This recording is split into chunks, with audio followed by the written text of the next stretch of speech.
Hey guys, Coach Hug here. I know today is the second lesson of this week and we're going over London structures. I know yesterday we went over a few key moments that you will see in sometimes like the Jabava London or maybe just a more like solid London that isn't as like attacking. With this one we're going another Jabava, and this one we're going to see common resources and common like ways you want to maybe play as black and white with the London, and we'll see the famous triangle setup, and yeah, let's get to it. Here we go. Start with d4, knight f6, knight c3, d5, bishop f4. The common London setup. We'll even see e3 in the future, e6, e3, c5, and c5 is sometimes a good move to undermine the center. Of course, there's other moves to play. I like this one because basically it hits this, and this could be a way you guys could play, or let's go even through some lines. Instead of that, you can even maybe do bishop b4 if you like, or a6 to prevent knight b5 and stuff like this. Of course, all of them are basically work against the London. It's mainly what your style is and what you prefer. And the things we go through in one game, you can maybe see happen in your London of choice. So let's continue. We go c5, they go knight b5, and now turning off eval. This is a critical moment. Basically, there's only really like one good move, and I kind of want you guys to see two moves, and I want you guys to differentiate between if one is a mistake and one is the best move. So there's knight a6 or queen a5, and one of them is good and the other one is pretty bad, almost teetering to losing. So I want you guys to see which one is equal and which one is maybe not equal. So yeah, I'll give you guys some time.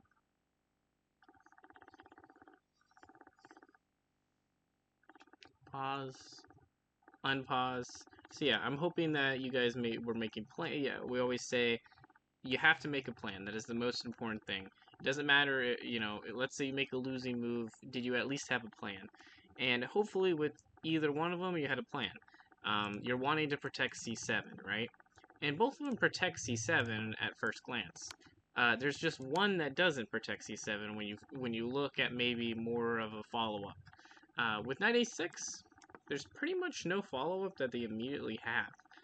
Knight a6 protects c7, which is the main plan, right? And there's no way they can really kick out this knight. I mean, the main piece that could is the bishop, and that's currently being blocked by the knight. If we look at queen a5, there is a way to get the queen not to protect c7. We go here, there's one move. It's b4. Crazy line. And what happens is there's multiple ways you could do it. If they do, you could do cx, but let's say they do queen x, we go c3. And the knight now protects this pawn on c3, and the queen has to be kicked away. And basically, you are going to lose an exchange, because what happens is you go queen a5, you go check, king has to move, and without even taking the knight, you can even just do like a slow move and protect this pawn, because you can always take this rook at some point. And you'd be up in exchange, and they would maybe have a pawn or two for compensation, but this would be really good for black. So yeah, knight a6 is the right plan to go, and let's continue on. One critical moment we have done. Let's keep her going. Bishop e7, just developing the bishop, planning to castle. Developing the knight, also planning to castle in the future. All good.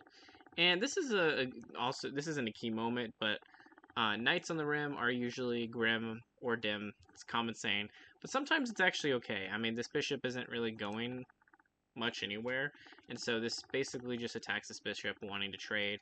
It's common maneuver that you guys can play in your games. And they go bishop e5, they go f6. This can be weakening for the king, but since I haven't castled and really I'm just trying to trade this bishop for the knight, it does benefit me. the way I want to go about my plan. Go here, we go knight x, hx, b6. b6 wasn't really maybe the best way to go. There was maybe king f7, castling, and maybe doing this b6 idea later. But we play on. I go b6. We go back to knight c3. I think a better move would have been there. I guess keep the knight here. I didn't fully look at this, but yeah, I guess keep the knight there. Can maybe just go bishop d3 and continue on like that. But yeah, instead of that, they went knight c3. We then went c4.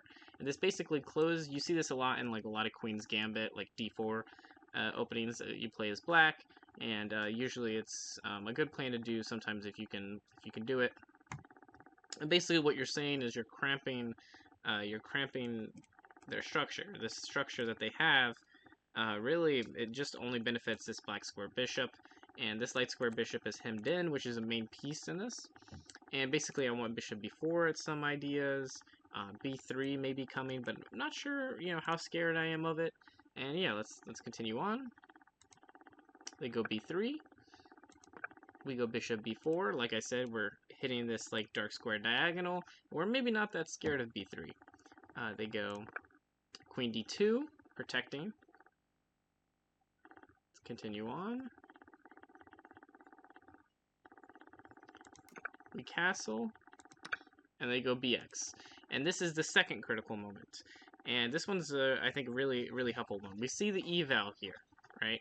And this is what we want to keep. We want to keep this advantage as black, right? But we just saw white is up a pawn. They got the material. If we get to an endgame, this could benefit white, right?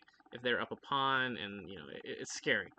Now, I want you guys to see what is the plan you want to make. Do you want to let them still have that pawn, or do you want to get it back, right? So, yeah. Do you get it back, or do you not? Pause.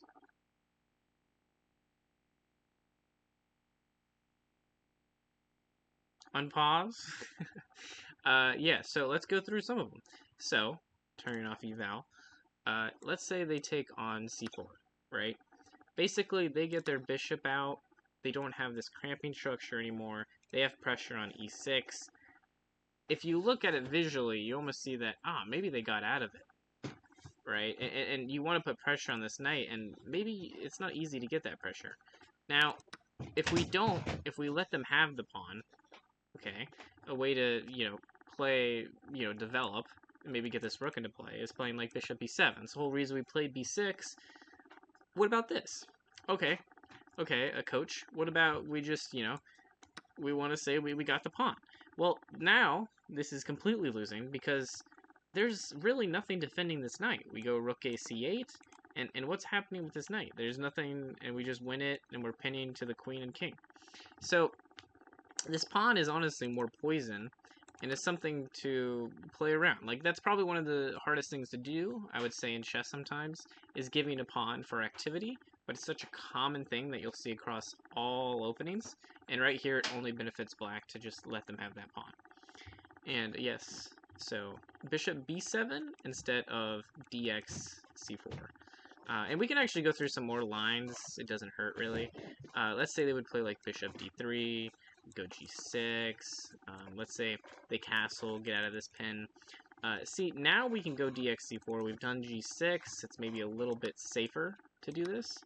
And then we go rook a c8, wait, rook a c8, bishop take, king g7, bishop xc8, queen xc8, we still have pressure on this, and we would have 2 pieces for a rook. And that is a good trade. But yeah, it's basically, we only really want to get this pawn when our king is a little bit safer, and we're still putting pressure on this queen knight pin that we have here. So yeah, and there's definitely a lot of other lines you guys, I know, can go through it if you want, but yeah, not taking that pawn there is not that good for black. So yeah, let's continue. But in the game, we did take. And so then now we continue. Bishop x, rook c8. Oh yeah, did we? No, you did castle, yeah. Wait. Sorry guys. Second. Okay, no, there we go. No, yeah, I didn't go bishop b7. After queen x, I went queen c7. I wanted to see if I could put the pressure on here. We could turn on back on eval. And it doesn't really work as much because of how weak this is, and maybe they do actually start protecting this knight sufficiently. So let's continue on. We can get it ready. Yeah. So queen c7. Basically, I want to see if you guys can find. Hopefully, you guys didn't see it off to the side, but that is okay. I want you guys to see, basically, one move really holds the advantage for white, and it's because black is trying to put all this pressure on c3. Is there a way to maybe defend everything? So I'm gonna have you guys pause again. Another critical moment. Unpause. Only one move saves it. You have to realize that this c3 knight is weak, but now with this queen, right, wanting to get this c knight, this bishop is also weak. So what is a way to protect both? Yes, queen d3. And it's the only move that really comes to mind if you really want to hold everything together. You're also threatening queen take h7, which is a nice idea to see in between this. And yeah, it defends everything, and you're holding on. Like literally, if we go through anything else, queen e2, we're just doing this, right? And we can't try something weird like, I don't know, move the bishop, because bishop take, we pin our queen. And we can't even do like this, because then they can just take, and they still have that pin. So yeah, really only move that works is queen d3. So yeah, let's continue on. Bishop x, queen c7, queen d3. f5, basically saying I do not want to get mated on h7, or get close enough to it. They go king d2, and this is to protect this. This honestly wasn't like that. How do I say this? It wasn't as weak as it could have been in previous lines. What you can do is really just castle. You can just castle and play on here, and it's just completely fine. But I think they just wanted to protect this a little bit more, and so they go here. Now, basically, we were basically losing. They had like +3 in that previous line, but they just played king d2, and so they kind of let us back in the game a little bit. There's one move that maybe provides more play, and I want to see if you guys find it. This is the last critical moment of the game. So pause, unpause. This is a fun one. Basically, yes, this king does provide another defense to this queen, but it does one really annoying thing. It basically puts it behind the queen, and we already have this pin on this knight. Is there a way to make another pin? This is a very hard move to find. It's, the hardest. I always do the last one as the hardest. It is knight c5. And this one is not fun to get on the board if you ever see it. They're threatening knight e4, which would basically fork the knight and the king, and basically because the knight can't take, it would basically be a free knight that would take on the next turn. So basically they would have to take. What they did in the game was, we'll first go over what would happen if they took. If they took, basically I would get rook d8, I would get this pin, but one thing to notice is this knight does save, right? It saves everything here. You go knight d4. And yes, even though white does get their piece back, I think they even go like king e2, right? Then they would go dx c4, like knight b5, and they do get their piece back, though white is still very active. Black still hasn't developed two of their pieces. Really, if you look at it, white's pieces are swinging a little bit more, and this would still be like on the verge of like almost winning or significant advantage for white. And this would be how black would continue fighting, or this would how the fight could continue going. But no, in the game they did not take the knight. They did. We go all the way back. Did queen f1, and sadly, yes, knight e4 does get played, and after that it is very hard to play as white. This is just completely devastating. The king is on d3. All the activity that they had with the knight, bishop, and the queen. Queen's on a sad square. They lost their piece. This would be game over for white, and it would be a significant advantage for black. Yeah, really winning. And so yeah, that is a London, and we see, you know, this Jabava London, where basically you would sometimes see this knight a6 protecting this vital c7 square, and I want to make sure none of you guys fall for the queen a5 delusion. It does not work, sadly. I think many people have tried this. And if we go further, yeah, knight h5 is another common maneuver. A lot of common maneuvers in this game. f6 can be a very... It's kind of like a... This is not an easy move to play, and you don't actually have to play it in this. You really could just castle, and it'd be still fine. Well, actually, no. Maybe... Anyways. Basically, knight h5 does solve a little bit of my problems with f6 and etc. But yeah, knight h5, knight take on g3, knight a6, bishop e7, bishop d6, and then most importantly, I think the c4 pawn. These are very important, like, opening middle game ideas that you guys will see in these London structures a lot. And I know you guys really wanted to work on London structures as black and white. White is trying to burst with e4 a lot. That's kind of what we went over yesterday. We see now with black, they're trying to play with c4. And they're trying to punish e4 if they can. And if white gets... And white can sometimes punish c4 with b3.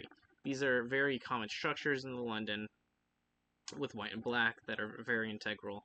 And I hope you guys have learned from this week. And I think next week we will actually probably continue with London structures. They're very... very long, and a lot of theory and a lot of stuff added to this. So yeah, hope you guys will play some Blitz or Rapid, and yeah, I will call it. See ya.